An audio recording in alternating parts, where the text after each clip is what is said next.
much for joining us. My name is Dionne Mischler. I'm one of the co-founders of SalesClass, as well as the CEO of Inside Sales by Design. And beyond delighted that we have Erich joining us today. We are going to talk about negotiation, and man, what a great topic. So Erich, without further ado, I'm going to turn it over to you and we'll go from there. Thanks everybody for joining. All right, thanks for joining everybody. Hello. All right, get this going. Can everybody see my screen? Just raise your hand. It's looking good. Okay, cool. Let me get your pictures here. All right, so welcome. So what we're going to do today is we're going to have a really short course, and we're going to talk about what the best B2B negotiators are doing. Now, as I look out through the audience here, we do have some of the best B2B negotiators out there. So it's great to have some of you that have joined my class back. And for those of you who haven't been in my class, welcome. And yeah, so I want to give you something that you can take away today and start using immediately in your negotiations. So we're going to go through some principles. We're going to go through a tool that you can use. And then what we're going to do is we're going to open it up to the audience. And one of you, I'm sure, has an important business-to-business negotiation going on that you would like to ask some questions on. And I'm here to help you. I want to give you the best advice I can, and I want to focus on how I'm helping you prepare and how you should think through that negotiation. So just to be clear up front, we're talking about B2B negotiations. I don't do divorces. I don't help people buy cars. It's just business to business. So if that's what you're after, you're in the right place. All right, I'm going to give you a little summary about myself. So this is my favorite picture, and I've told my wife that when I pass away, this is the picture that's going to go next to the casket. So this was this was last summer. My mom and I went to Africa, and if I think about my career, you know, it's been eating the elephant one bite at a time, doing one thing after another. And you know, I spent 15 years negotiating from the front lines, doing really, at the time, I didn't think there were big deals, but now that I've had some time and perspective to think about it, these were huge deals. So we're talking about hundreds of millions of dollars in deals at various companies I worked at. So I was either an individual contributor, or I was a manager, or I was the vice president of global sales. So I've seen these negotiations from all sides of sales. I also try to focus on procurement people. So I like to come at it with, you know, what are the best salespeople doing to you, Mr. and Mrs. Procurement? And let's see what you can do to even the balance. So we want to have sales and procurement people on this call. So the biggest deal I was involved in was a $200 million deal with one of the largest companies in the world. I'm not going to give any details because I don't want to violate any confidentiality on this call, but it was pretty exciting to go through, and I learned a lot from it. Throughout my career, I was moving up that ladder. You know, there's a famous saying, like, before you climb the ladder, make sure your ladder's leaning against the right wall. Well, you know, I got to the top of the ladder. I got that big job as vice president of global sales for a company, and I thought that was it. And one day I fell off the ladder. So we went through several acquisitions, and all of a sudden we had two of everybody, and I was voted off the island, and it was heartbreaking. But it was great, and it gave me an opportunity to start over. And as I went through a year period of time of figuring out what I was going to do next, who I was going to be, I recognized that the thing I liked the most in my career was training people about sales, about influence, and about negotiations. So that's when I decided I was going to really jump in the game and get involved in negotiations full time. So falling off the ladder was a great thing for me, and I'm doing what I love now. And you know, all those good things come when you do what you love. You know, if they say, if you do what you love, you never work a day in your life. And I haven't been working in a few years now, so it's been great. So what I want to do today with you all is give back. I want to give back everything I've learned. And when we get to the Q&A section, several of you have been in high stakes negotiations. And if there's something that I say that resonates with you, that you have experience with, that you've actually put into practice, I would like it if you could share that with the audience, because it means a lot more coming from someone who's actually in the trenches. And that's the position I'm coming at this from. I've been in your shoes, and I know exactly what it feels like. And I only want to talk about things that work. I don't want to talk about academic stuff. So if you feel like I'm getting too academic-y, let me know at the end, because I don't want that to be the class. It's just, I've been out of the game for 3 years now, so I'm not as relevant as you all, but let's see what we can do. All right, first thing I want to do is I want to talk about a client I worked with and how this training benefited them, and the concepts we're going to go over today, how they benefited from it. So I have one customer, and I have to keep their identity confidential, and you're going to see a repeating pattern on this. A lot of customers don't want me to let their competitors or their customers/suppliers know that they're being trained, but this was a multi-billion-dollar food service company. So think about like a contract manufacturer for food. So the issue that they had is they had these long-term relationships with people in operations and manufacturing at their customers, where they were able to get significant amount of information. They developed really close relationships, and they were able to drive up this big business over time. What changed was that their customers brought in professional procurement people at the very senior level, and they built these professional procurement organizations, and they cut off the line of communication. And these relationships they once relied on dried up because they weren't allowed to have access, and everything had to be funneled through procurement. So this was a completely new situation for them. So they needed to get trained. And any of you who are on the call who worked in the electronics industry know what I'm talking about. In the 90s and the 2000s, we went through this shift where everything got really deep into professional procurement. So food service industry is going through this right now. So what did we do? We built a negotiations capability by having both sales and procurement in the same training, so they could teach each other what works on either side of the coin, if you will. We did some industry specific role playing, and then we came back and trained frequently. So we didn't just show up and dump a lot of information. We came and we talked about negotiations a lot. We did some post training. We've done some online questionnaires, so people can start thinking about it again. So today is your first journey in that process if you haven't been trained. I'm gonna give you some stuff to think about. So the results I got with that, well, actually, I'm on the wrong damn slide. I'm sorry. Okay, back to the slide. So everything rings true. The difference is the ROI for this company was 1,600%. So they got 16 times their money back. And they're still in the process of using this material. And this is, this is after what, 5 months?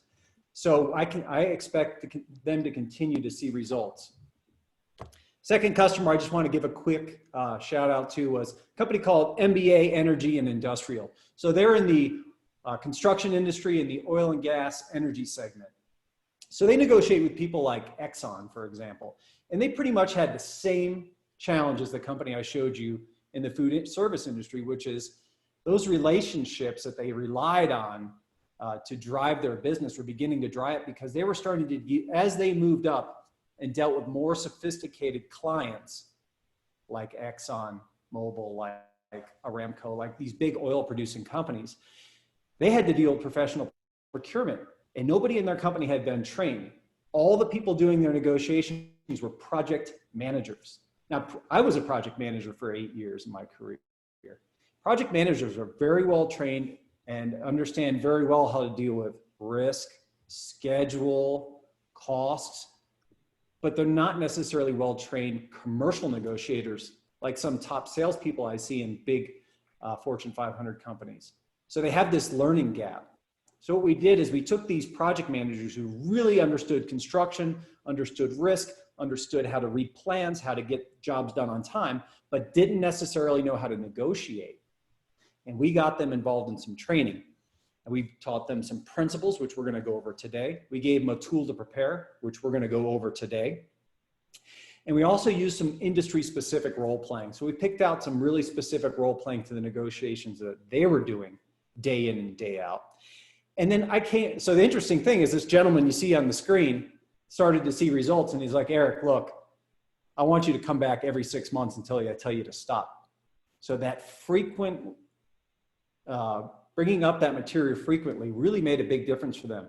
So if you're on this negotiation journey, make sure that you're reading through material, you're watching videos, you're getting training frequently, because it's like golf. It's going to take you a lifetime to become a great negotiator. And as Lao Tzu said, every journey starts with the first step. So hopefully today, for some of you, this is the first step. So the results they got were extraordinary.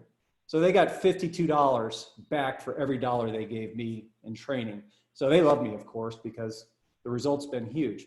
So I think this is, I'll leave it at this. My experience is negotiation training is absolutely the biggest lever in your business. So get good at negotiations training. You're going to have big results for yourself and your company.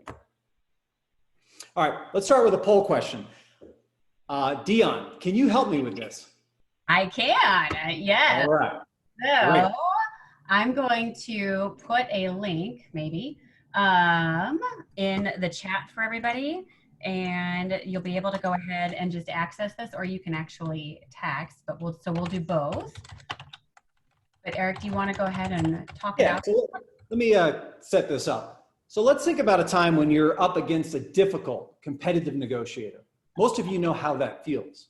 Or maybe you are that difficult competitive negotiator because you're in that procurement role. So would you consider it a good idea to give something away early in the negotiation? I'm talking about something that means almost nothing to you in order to get some momentum or to build some goodwill. So is that a yes, I'd be willing to do that to get some traction, to get some momentum going, or no, I wouldn't? That's how I want you to answer that question. Gotcha.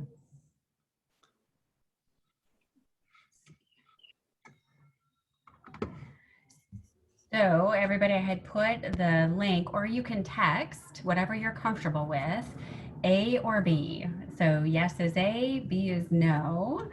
I don't see it. Did it come through in the chat? I don't see it in the chat. Put the link in. Let's see.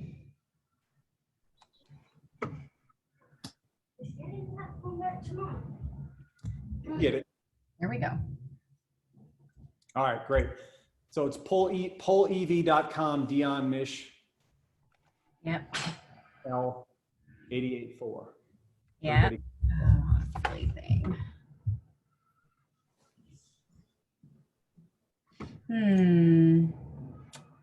I think we all just texted you instead.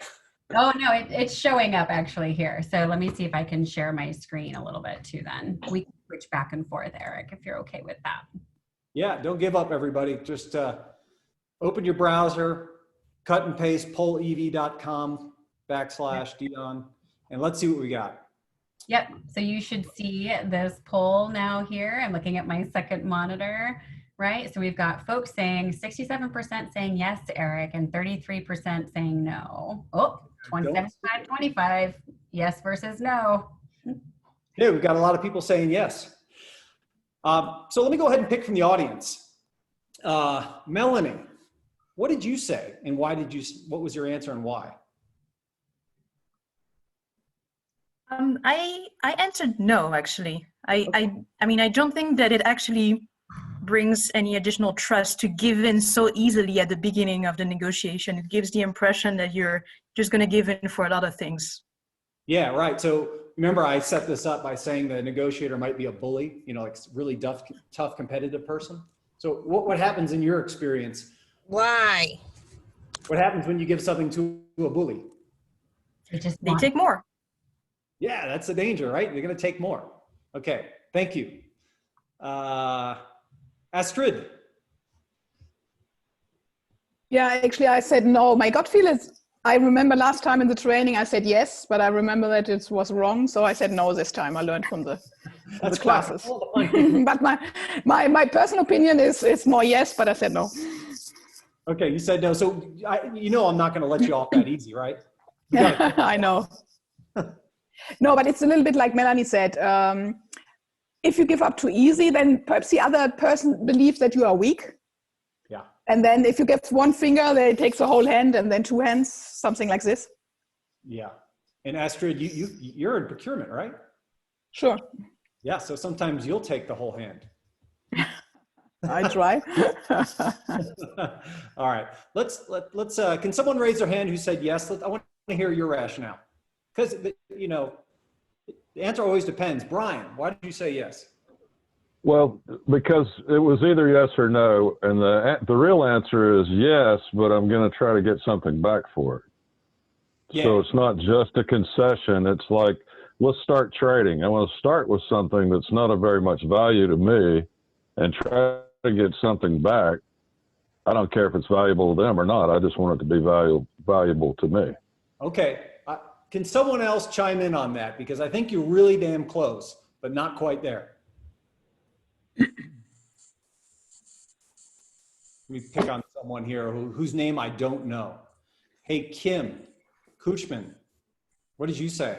Did you say yes? I did say yes. Again, I'm looking at it more of a relationship rapport building. Yeah. Again, you're probably already in that position if you are in the negotiation stage.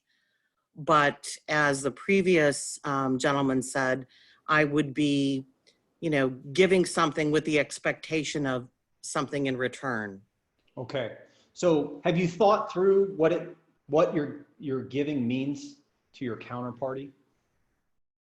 So let's say you and I are negotiating, Kim, and you find something that doesn't mean a lot to you. And, I really want to build a relationship with Eric. I want to build some momentum. And I'm going to give him, he's asking me for this. And, I've checked internally. It's not that important to me. I can give it to him. And I'll give you a great example. Like if I work with you, price is pretty important to me, but payment terms maybe aren't so important to me. If you want to pay me in 60 days instead of 30, it's okay. I can probably do that. Most consultants can do that because we don't have a lot of capital outlay. So maybe it doesn't mean anything to you and you give me price up front. So so Kim, what if you give me something that is super important to me? I'm sorry, what if I give you something that is super important to me, but you don't know it? Wow. How are you going to trade with me later? Right, that's true. So that's the biggest danger. And that's something I see a lot of salespeople do, is they'll be very eager to build relationships, very eager to get that rapport going. And they'll end up giving something away that, hey, we give everybody this. Right? So it doesn't matter to me. I'll give it away because we give it to everybody. And what you may not realize is for your counterpart, that is the thing, their boss, or it's, to them personally, it's the most important thing. Mm-hmm. Well, I mean, it isn't, let me break in here, Eric, but isn't that kind of the whole game, is trying to figure out what is most important to them? I mean, you would at least have an opinion on that if you've done a trading plan and you try to figure out, the things that you taught us about the best alternative, or is it just bluster, or can I really raise the price because they don't have any choice? Those sorts of things. Now, I think that tempers your answer to this particular question. It's sort of a means to an end, right? So what we've got here, folks, is number one, Brian's taking the class. I'm sorry. I have taken the class. Number two, Brian's a good negotiator. Eric, And he asks lots and lots and lots of deep questions and gets to know that first. So he's not going to give something away that doesn't mean anything to the other side until he understands the trade here. Eric? So, yes. This is Maurice. I wouldn't give it, if I gave it away, I'd give it away in the end. In the beginning of negotiations, I have no relationship. So the part of the negotiation is to establish the give and take along the way. So giving that too soon shows him that I'm going to give repeatedly. And I'd much rather establish the fact of fighting for what I want and then identify something that they want if I'm going to eventually give in to something that matters to them and less to me. But I certainly wouldn't do it in the beginning. Yeah, Maurice, I really like your approach there, and I think you're 100% right. If you're going to give something away, instead of saying I'm going to give it away at the end, I think what you mean is you're going to give it away to get what you want. Is that correct? That is correct. Okay. Yeah. So we want to give things away once we already have what we want, and then it really doesn't matter. So I agree with that. That's a very well thought out approach. Anybody else want to comment? We're getting a nice discussion going here. Eric, is it about alignment of where the value is, right? Because a lot of times what I value or what my counterpart is valuing, they're not in alignment, right? And so is that, one of many probably good starting points, or what do you think of that, about that? Yeah, I would say oftentimes you have negotiables where you have different levels of value for them depending on what side of the transaction you're on and what your goals and objectives in the negotiation. So absolutely. And as Brian was saying, and Maurice was saying, is we've got to figure out along the way what the importance is. And we're going to talk about that a little bit later in this discussion. So I'll get to that. Got it. Yeah, I mean, it's not very often that we have things that we are perfectly in alignment with between sales and procurement. But that doesn't mean there aren't some items, but most of the time we don't. Yeah. Wow. Cool. All right, so that was good. Let me take back control of the presentation here. So I'm going to, let's see, my screen again.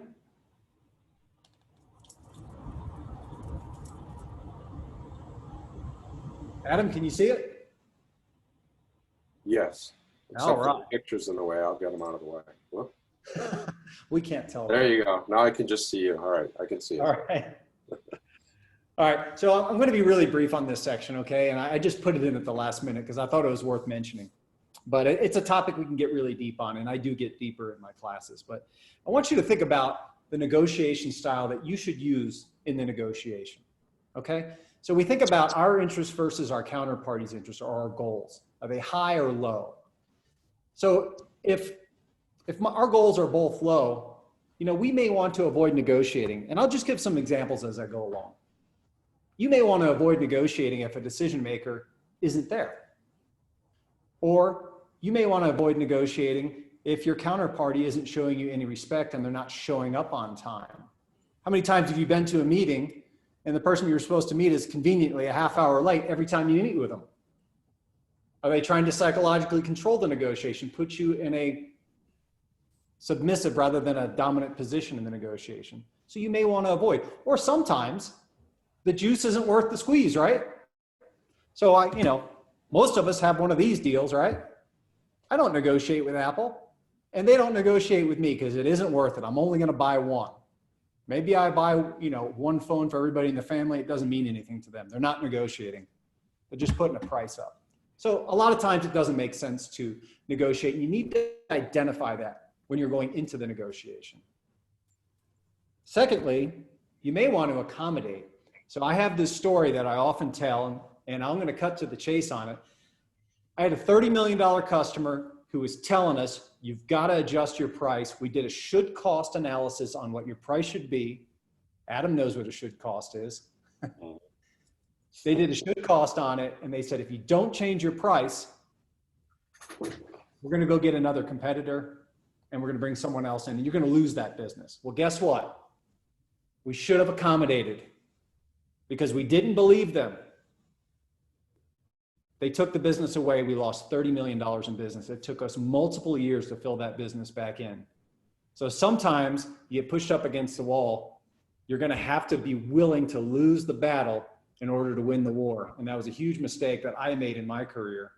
And don't let that happen to you. Be aware that sometimes, as much as you hate to give up, as much as you hate to give in a negotiation, because boy, maybe you're a really competitive person, sometimes you have to. Not often, but sometimes. So be aware. Another style we see a lot, especially in procurement, because some companies train their procurement organizations to be overly competitive.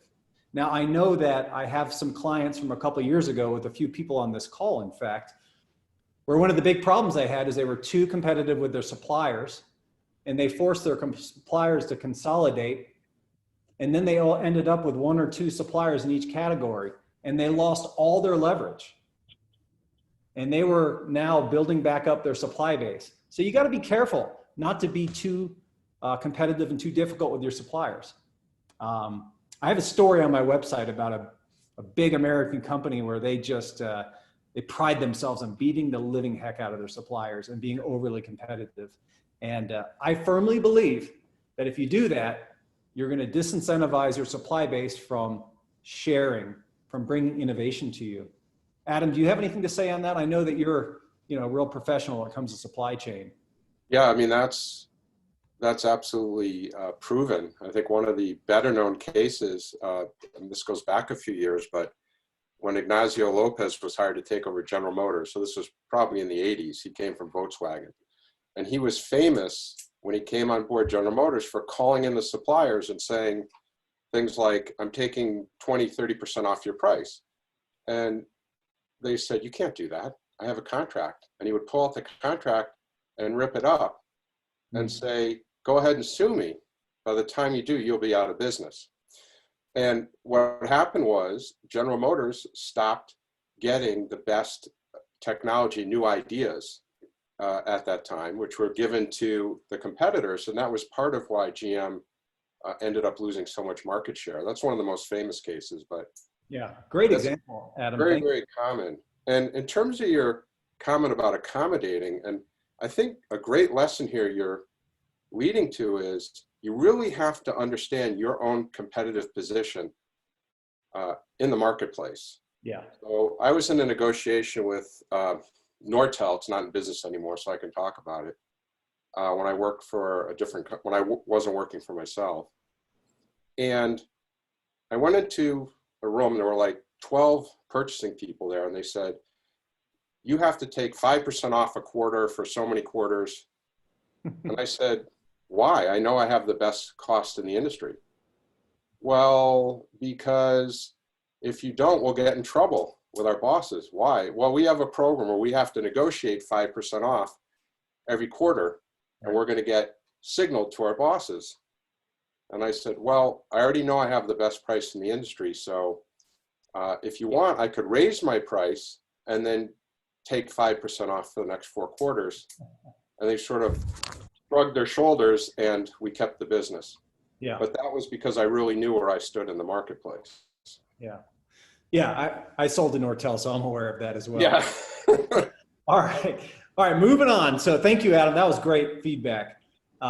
So don't be overly competitive. Sometimes you should be competitive though. Absolutely.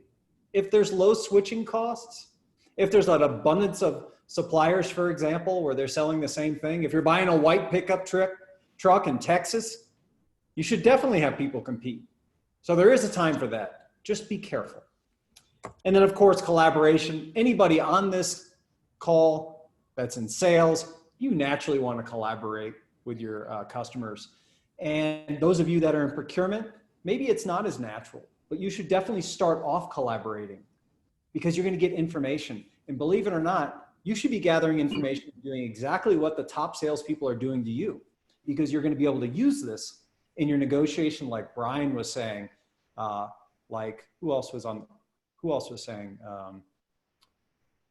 Marcel? Yeah. So we need this information so we know how to trade later. So collaborate up front. And then if you need to put people in competition, do it. Okay. The last, and this is the one I really want you to take away since we don't have a lot of time together today, is this idea of compromise. A lot of people feel uncomfortable negotiating. And when they feel uncomfortable, they just will meet in the middle. And if you decide you're going to meet in the middle in the negotiation and split things 50-50, guess what? You're not going to be satisfied and your counterpart is not going to be fully satisfied. And what I like to say to people is, this is how lazy people negotiate. Spend the time, understand what's important to them, figure out how you're going to trade, and then, only then at the end can you start compromising. But don't do it in the beginning. This just shows that you're lazy and you don't want to put in the time and you don't want to put in the work. And I know none of you on this call are in that position, else you wouldn't be here because you want to learn.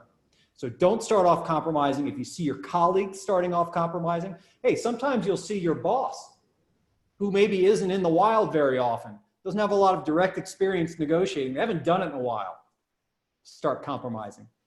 Time out. Don't let them keep doing that. All right.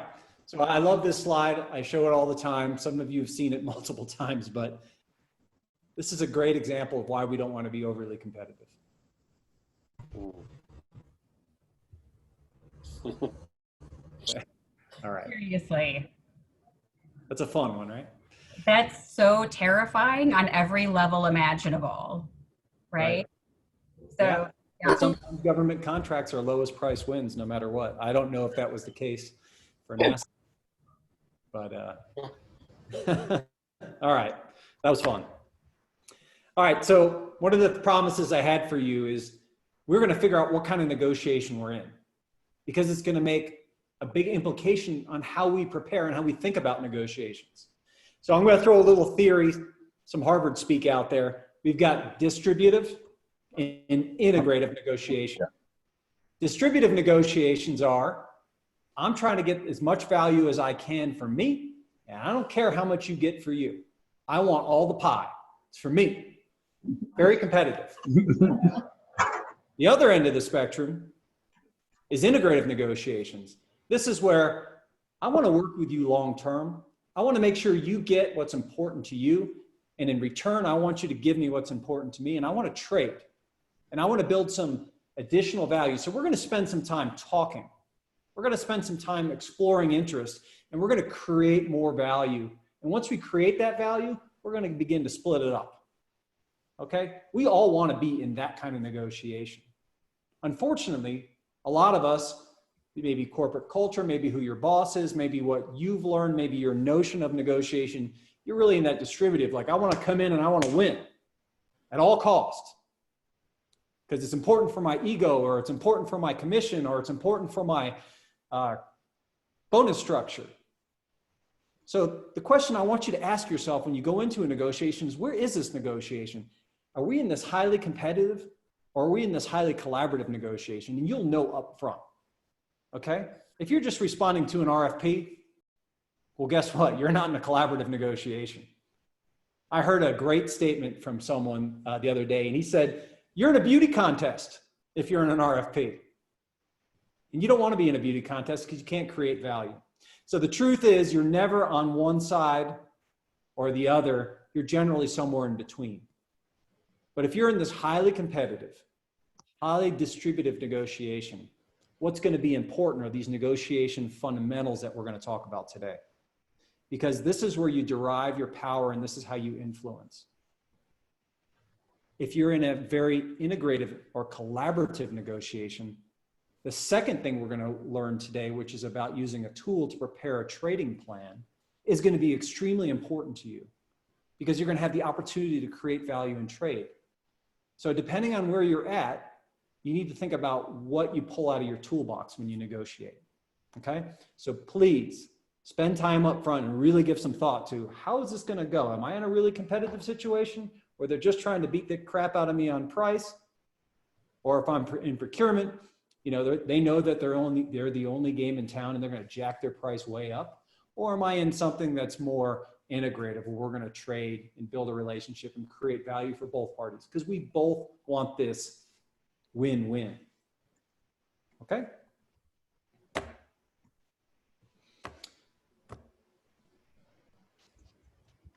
All right. So these cornerstones that we're going to talk about are fundamental negotiation principles that every B2B negotiator needs to understand. Everything I'm going to talk about today is simple. I'm talking basic, easy. But when you start combining these principles together and you're in that negotiation, things get complex really fast. So let's focus on some basics, some fundamentals, and build from there. First thing I want to talk about is your opening offer. This is your anchor. This is where the negotiation begins. This is your opportunity to influence the outcome of a negotiation. Your greatest opportunity to influence where you end up is where you start. And if any of you have ever been on a boat, you know you have that anchor, and you throw that anchor out into a river or a lake or the ocean, the flukes dig into the mud or the bottom or the coral or wherever you are, right? The longer it sits, the more secure it becomes. And I want you to think about that with your anchoring opening position in the negotiation. If you throw out a position and your counterparty doesn't say anything, doesn't it feel like it's possible? Maybe it's acceptable. They might accept it, and this might be where you're going to end up. So if your counterparty throws out a position and you know there's no way you can accept it. You know, Eric, we love to work with you, but you know, all of our suppliers accept 120-day payment terms. So you're going to have to accept that. Now I got two options here. I can say, okay, I hear where you're coming from. Or I can say, look, I guess we can't do business together because there's no way I can accept that. So I pulled the anchor up, right? You need to do that. Don't let it sit. Don't give the idea or the impression that their opening offer, if you can't accept it, don't tacitly accept it through silence. Let them know right away. Pull that anchor up before you get in a fixed position. Okay. Maurice, did you have something to say? You went off mute. I do not. I apologize. Okay. All right. So let's talk about, there's three ideas behind an opening offer. So what I basically find when I have two people negotiating on something really basic, like price, I usually see three outcomes. Overwhelmingly, what I find is that people end up halfway between their opening positions. So this is in a classroom environment. The other thing I find is that one side says something that's so perhaps outrageous that the other side accepts it immediately. And the other thing I see is that people negotiate against themselves. And, you know, I have a great example, a procurement organization that I trained recently. One of the girls who was responsible for a particular category sent out an RFP to 3 different suppliers. After she sent out the RFP, she had to attend and deal with another piece of business that was having a crisis. So she had a whole week that went by where she didn't have time to look at the responses that came back for the RFP. When she finally had time to look through her email, what she found is one of the suppliers, 3 days after submitting their offer, came back and submitted a lower offer. 2 days after that, they submitted an even lower offer. So they were negotiating against themselves, and that's something I see a lot of. People don't feel confident, and they start negotiating against themselves. Don't let that happen to you. If you give someone an offer, shut up. Allow them to give you a counter offer. Don't fill in that dead space. Okay, so 3 ideas behind a strong opening offer. Number 1, I want you to be ambitious.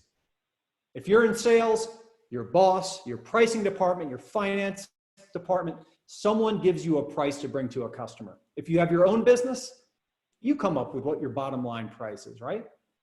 Don't go in with that price. Be a little more ambitious so that you have room to maneuver. And maybe it's not price, maybe it's terms, maybe it's turnaround time, maybe it's fixed one-time charges, implementation fees. Whatever your business model is, come in a little ambitious. But don't be so ambitious that you're not justifiable. You've got to justify that offer. I can't come in and, you know, hey, I would love to train people for $1 million a week. I think that is a good trade. Unfortunately, none of my customers think that's justifiable, so I usually don't start at that point. So be justifiable. You'll be surprised. Sometimes you'll have a customer or a supplier that accepts the offer. Now, of course, if they accept the offer, you're feeling like, God, I could have gotten more. But what I find in B2B negotiations is you all understand the pricing in your space pretty well. So you're not going to be that far off. The other thing I want you to be is confident. So how are you confident? Well, as I said before, after you make an offer, shut up. Now, I know that some of you who are on the call from Europe who have dealt with Americans, you know, my good friend here, Vin Timmerman, on the call, he's worked with me. He knows Americans can't shut up. And people in Northern Europe, they have no problem shutting up. So if you're on this call and you're American and you're making an offer, make sure that you don't try to fill in the dead space after you give an offer. Be quiet. It's going to show confidence. Right, Vin? Maybe he stepped away. All right. Also, don't negotiate against yourself. So sometimes if you throw out an offer and you're like, I was thinking, maybe $10 would be the right price. So I actually had someone that I'm friends with the other day give a proposal to someone else, and they said, I don't know, it could be $30 to $35. What did the buyer hear? Anybody? 30. Hell yeah, 30, not 35. $1, I'll take it. Don't give ranges. It doesn't show confidence. It's $35. If you want to work with me, it's $35 an hour. Button up. So these are simple things, okay? And most of you know this already, but I'm bringing it up anyways. So influence your negotiation up front, anchor strong, be confident, be justifiable, don't give ranges, and be a little ambitious. Another principle that's really important, and also most of you are doing, is make sure you establish your walk away. A lot of us, including me, get emotional during negotiations. We want to win. We want to do well. We want to be able to go back to the office and show what we've done. I mean, in my case, I want to pay the bills. So I need to be careful because I can get emotional about the deals I'm negotiating because it affects me personally, not just the company, right? I have a small business. I've got to establish, and you've got to establish, what is your walk away? What's going to cause you to leave the negotiation? And what I like to also talk about in this slide is a lot of you are thinking about bringing your vice president, your CEO to a negotiation. Don't do it, because their walkaway position is totally different than yours. They can go a lot higher or they can go a lot lower. If you're in procurement, make sure you get the VP of sales or the CEO at your supplier at that meeting. You're going to have a lot more leverage. You're going to get a lot better deal. If you're in sales, don't let them go. Their walkaway is different. Okay, so that walkaway is what's going to keep the emotion out of the deal for you, because you know you've got to walk away, and maybe you come back to the negotiation, but for now it's over. This is a very simple concept as well. It's in Getting to Yes, which is a pretty famous negotiation book that was followed up by Getting Past No, 2 great books. So your best alternative to a negotiated agreement. So this is your true underlying power in a negotiation. And what I mean by this is that we need to cultivate and create alternatives so we're not forced into a bad deal with our counterparty. So I had a class last week, and one of the things I shared was pipeline is everything when you're in sales. How do you feel when you've got an awesome pipeline? When your funnel is full? When you're in sales, you feel awesome. What does it feel like when you're in sales and you have no opportunity, or you have one opportunity? You have no alternative. And if you need to make a commission check to pay the mortgage, or you're running your own business and you need that deal to keep your business afloat, you're in a really bad position. So you need to be cultivating what your best alternative to reaching an agreement is. And you also, and this is just as important, is I want you thinking about what is the alternative of your counterparty? How much power do they really have? So I had a great example of this years ago. It was a huge company. I'm not gonna say who they were, but I was in a early stage discussion with them. After I finished the call, the woman on the line said, "Wow, I really like your approach to negotiations. And you know what? I'm not talking to anybody else but you." Oh, when I heard that, I was like, wow, not talking to anybody else but me. My price is going up because they're not cultivating an alternative. Okay, and some of you on this call are in a business where you're fortunate where there may not be a lot of alternatives. So your BATNA is very powerful, and you have less reason to anchor lower or to come in at a lower offer on, whatever your negotiables are. That's fantastic. A lot of you on the call are in very liquid markets with a lot of customers, a lot of suppliers, and a lot of competition. You better build up your pipeline with your sales organization, or if you're in procurement, you better cultivate a whole bunch of suppliers, because we need you to have more power. We can't have you making a bad deal because you have no alternative. All right. So real quick, 3 things I want you to take away from this is, number 1, anchoring your opening offer is extremely important because it dictates where you end up. Why? Because most people end up halfway between their opening offers. Second, have a walk away. Don't let your emotions take control of you in a negotiation. Write this down before you go in. Lastly, make sure you're cultivating your alternatives to reaching agreement, and make sure you understand what the alternatives of your counterparty, how much power do they really have? I had a negotiation years ago. I had to go to Singapore, and we were sole sourced on this battery we were selling. And the customer put us in a room, brought their VP, brought their site manager, like brought 10 people in the room, pushed me in a corner with the guy I was with, and just sat there and berated us for about an hour, telling us we're going to have to lower our price. They want to see significant price reduction, or else you're going to lose the business. Well, guess what? It would take them 18 months to design me out. The product was going to go end of life in probably 2 or 3 years. And they didn't have any engineering bandwidth because the engineers back in their Wichita facility told us they had no bandwidth. So our BATNA position was awesome. We didn't acquiesce at all. We kept our $9 million worth of business right where it was.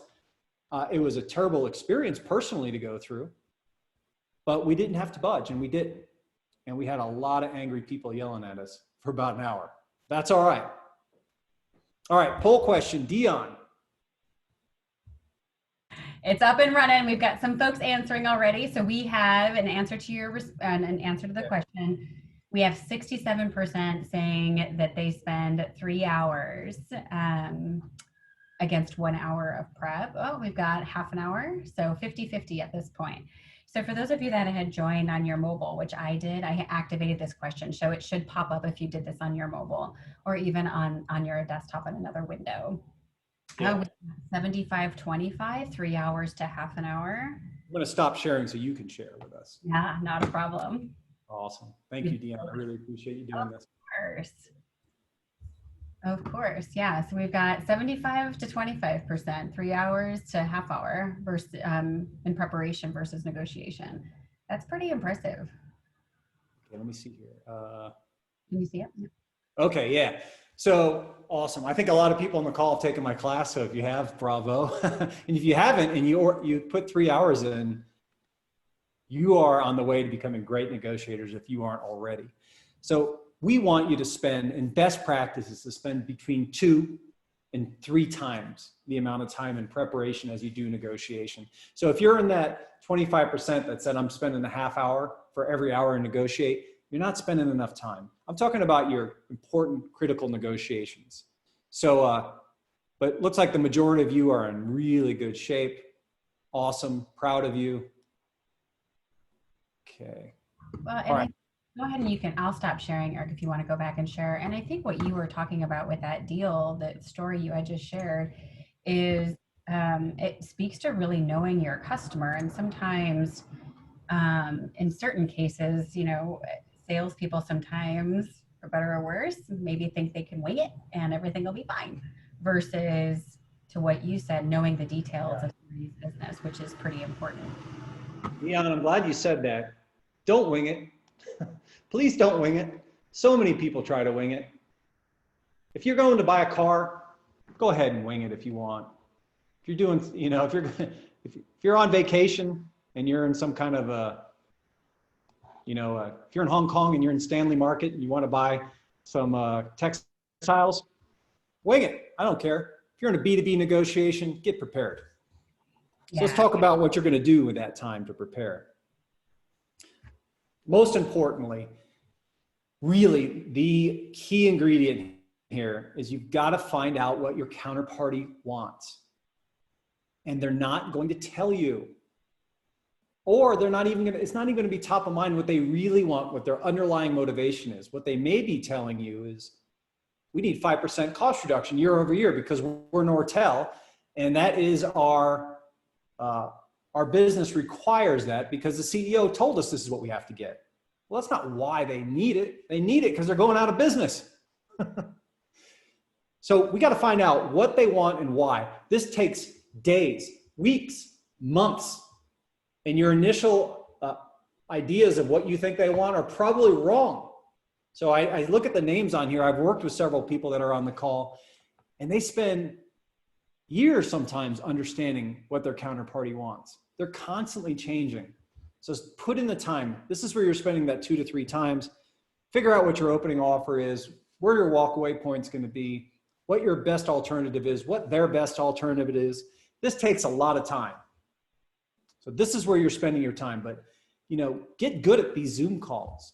Get good at talking to people and getting information. Get good at going around your counterparty to the other people, because we know that the buyers and sellers table is made up of a lot of people making decisions. So maybe sales and procurement are the ones negotiating, but guess what? Behind the scenes, there's engineering, there's finance, there's operations, there's quality, there's QA, there's customer support, who all have a say in the negotiation. So get to them and find out what they want, because we know what procurement's going to focus on, and we know what sales is going to focus on. So get behind them. If you're in procurement, go around sales. Get a factory visit with your sales. Go to their office. If you're in sales, go around procurement. Spend time with engineering, quality, you know, whatever the other influencers are. All right, poll question. So how accurately can you name and rank your counterparty's top 4 negotiables, goals or objectives? Dionne, do you have that up? I do, and I activated it. So it should be the next question showing up on your mobile, if you're on your mobile or the screen. Yep. Yeah, so we've got 100% saying C always. Let me go ahead and share. 6733. 6733, let's see here. Always to sometimes, yeah. Always, awesome, awesome. I'm glad nobody said never. Okay, so remember where we started off in this discussion, and where we started off was saying that, you know, we have to have a deep understanding of what our counterparties want, correct? So, sorry, I'm trying to drive my screen here. And here, let me stop sharing. I think we've got everybody. okay, thanks. Yep, absolutely. Okay. All right, super. All right, so why is it important to understand your counterparty's top 4 negotiables? Who wants to answer that? Can someone just chime in on that, please?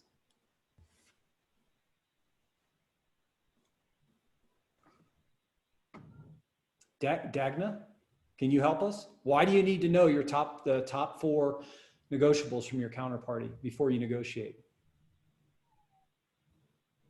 Well, if you know their goals and objectives, then you can maybe give it away after you get what you wanted.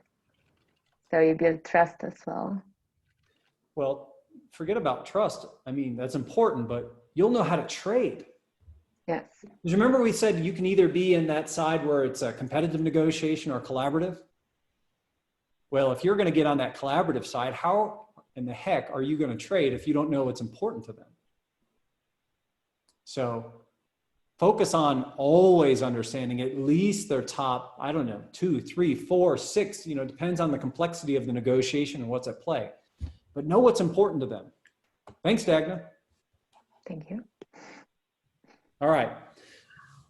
Information is the currency of negotiation. Whoever has the most information does better. I'm not going to say win, because win is a very subjective thing, but you're going to do much better in your negotiation the more information you have, because you're going to know how to trade. You're going to know what's important. You're going to know possibly what their walkaway is, what their baton is. So you need to be an information collecting machine, nonstop collecting information, which means, of course, less talking, more listening on both sides. I can't stress this enough. Information is the key. Otherwise, you're just making stuff up in your head that probably isn't true. So true. Oh, yeah. So we want to find out, as I said before, what your counterparty's interests are and why do they want it. So often, and I use my Nortel example, Adam, is, you know, I was dealing with Nortel years ago and they're like, we need 10% cost reduction. We need 90-day payment terms. You need to go open book pricing. And I'm thinking, these are all positions.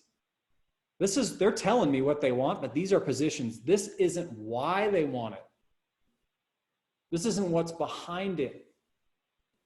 And you all need to figure that out, because a position isn't the same as a real interest, like what's underneath, because you can trade, you can negotiate on underlying motivation. You can't trade, it gets very competitive when you're just dealing with, we need 10%. Well, we can give you 2%. No, I said 10. Well, how about 3? How about, you know, we're just kind of starting to meet in the middle at that point. Why do they want it? Well, shit, Nortel was going out of business. We didn't have to change pricing. If we really wanted to help them, all their suppliers would have had to chip in, or maybe we could have given them some advice to cut down all the products that they were carrying in their portfolio that was taking all the money out of the company. So find out what your counterparty's interests are. Did you know they were going out of business at the time? I was too young and stupid in my career to really understand that, I think. But in hindsight, it's pretty obvious that they were going out of business. But at the time, I was so new in sales, I was just excited to have the job I had, and I didn't really recognize it. How would that have affected your decision making? Had that been front and center of your mind? Good question, Brian. I took that decision making later in my career when I recognized people were in peril. I wouldn't necessarily feel like I needed to lower my price, or I had to go back and bother my manager with, hey, they say they want this. We've got to do it if we're going to keep this business. I was able to remain calm, to live in tension, and to allow that, you know, request just to pass by me, knowing I wasn't going to lose the business. All right, so let's spend some quick time on this. I want you, when you finish this call, I want you to set up this trading plan. This is a very simplified approach to how we're going to keep track of what's important to us, what's important to our counterparty, rank what's important to us, and then figure out how are we going to, what are our common interests between the negotiables? Dionne asked that question. Do you ever have negotiables that we have the same interest in, that mean the same? Well, sometimes, and we're going to track it. So what I want you to do, first thing is take a blank sheet of paper, have it set up like this, and I want you to identify what's important to you, and you know what it is, because your boss is probably telling you. And you have some things that are underlying interest to you. There's reasons why you want things. Put those down on the far left column, if you're the seller, for example. And then I want you to spend time on phone calls. I want you to spend time in Zoom meetings. When we get back face to face with each other, I want you to go visit your suppliers or your customers and find out what is motivating to them. What are their interests? And I want you to put those in a column underneath the buyer, just like we have here. And I want you to put them on the same line. Now, we don't always have the same interests. If you look at this particular example, it looks like we have exactly the same interests. It's not always true.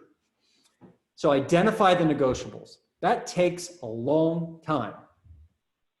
Second thing I want you to do is I want you to rank the negotiables. And here's how I want you to think about this. If it's the things that are the most important to you, I want you to get as soon as possible in that negotiation. And the other side is whatever's important to your counterparty, I want you to make sure they get that last. Because if you give it to them early, they don't have interest. I'm going to show you my new favorite slide. This is my dog, Bentley. Okay, see what he's got in his mouth? He's got a peanut butter jar in his mouth. So before he gets that peanut butter jar, he will do anything I ask. For him, the number one thing in the world, besides mommy, is getting that peanut butter jar. So I hold out and I make him do tricks. I make him sit, stay, do all the things I want him to do before I give it to him. But once I give it to him, he goes outside on the deck. He's done with me. It's over. He's going to go to work on, he doesn't care about me anymore. And that's exactly what's happening in your negotiation.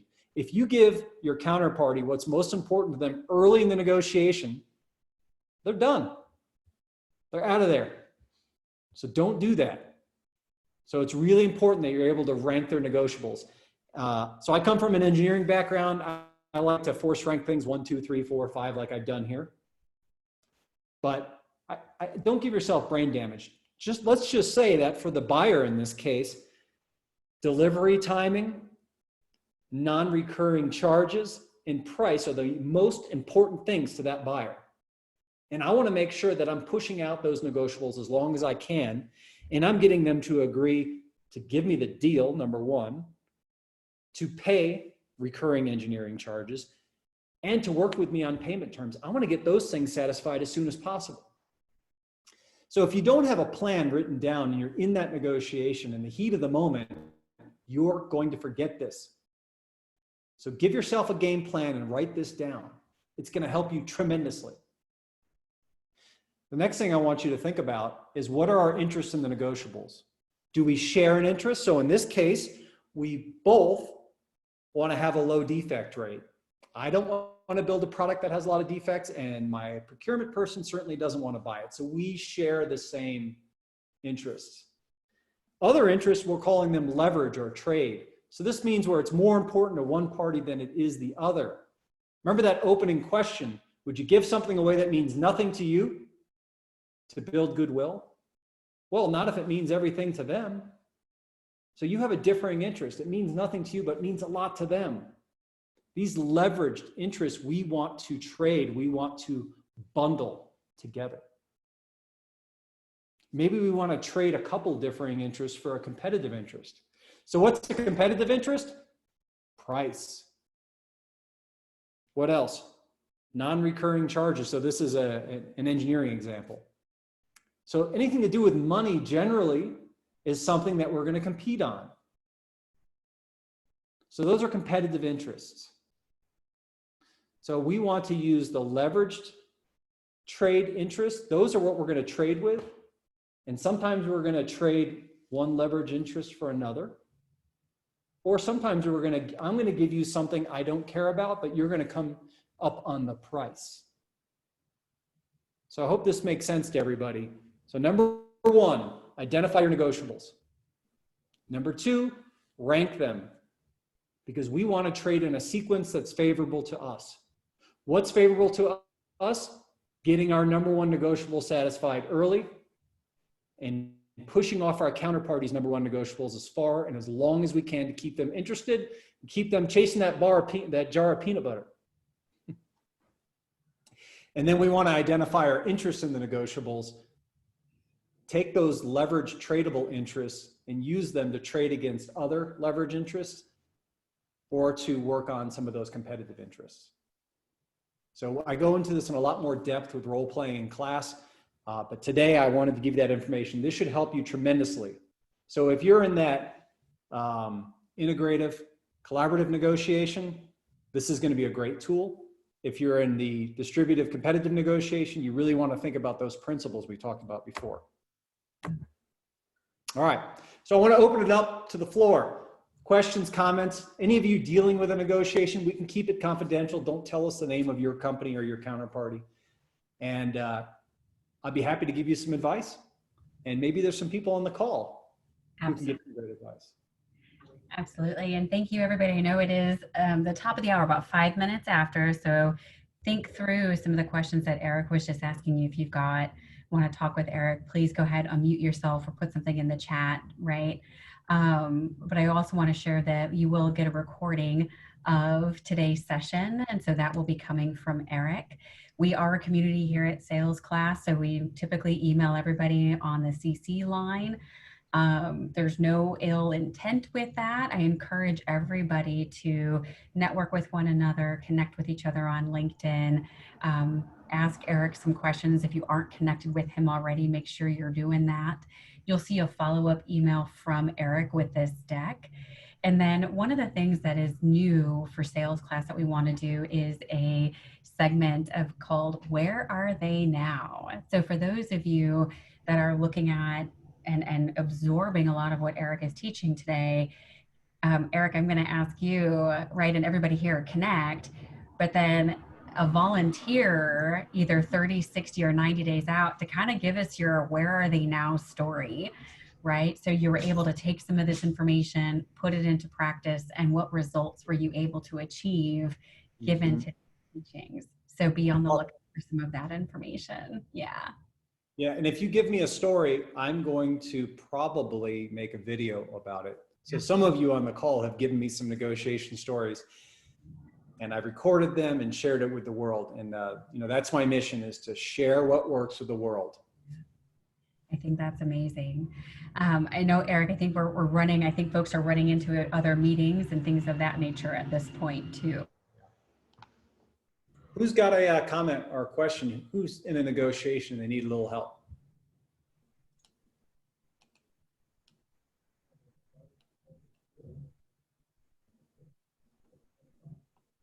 All right. Nobody? So you all joined this call just because you had an hour to burn? I think they're absorbing and processing. All right. Anybody else? Adam, you've got a smile on your face. I love it. Anybody? All right. All right. All right, everybody. Thank you so much for joining today. Be on the lookout for the recording that will definitely come from Erich. You'll see an email from me thanking you, along with a link to join SalesClass. We have more sessions coming up for you. Erich's videos are in there, as well as some other amazing content. So thank you for joining, everybody. I hope you have a great rest of your Tuesday, and we will see you again soon. Erich, thank you so much. Amazing. Thanks, everybody. Thank you. Thank you. Thank you.